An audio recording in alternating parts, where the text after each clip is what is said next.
खुशियाली छाइल। अंधकार जगत में ज्योति उदाइल, निरासन के जीवन में खुशियाली छाइल। जौने व्यक्ति यीशु ज्योति पछाई, ओकर सारा पाप क्षमा हुई। जौने व्यक्ति यीशु ज्योति पछाई, ओकर सारा पाप क्षमा हुई। हमार पाप के दागे मेटैन, हमार मान यीशु इटा।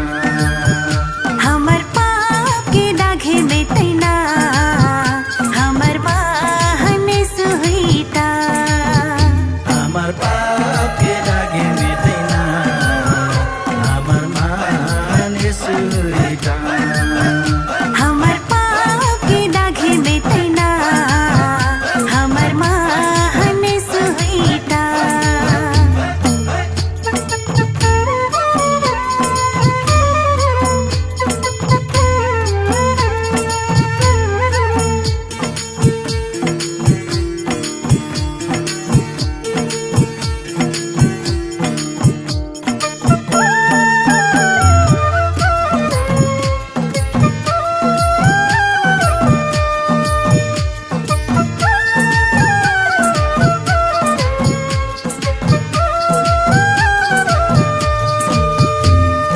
आपके फंदा में से कोई नहीं बचिया, एक मात्र यीशु उद्धार करिया।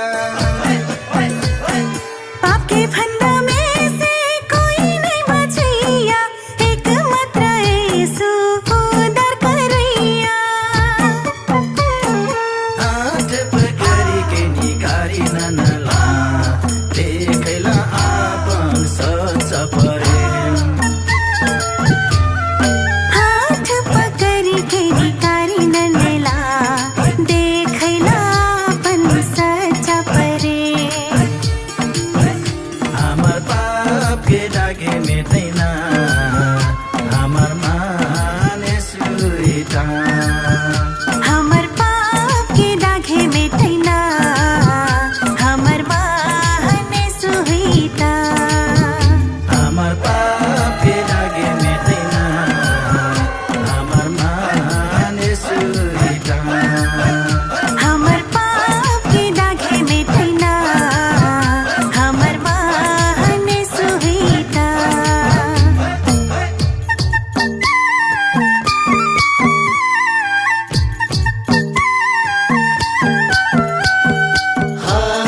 Hallelujah, hallelujah, hallelujah, hallelujah.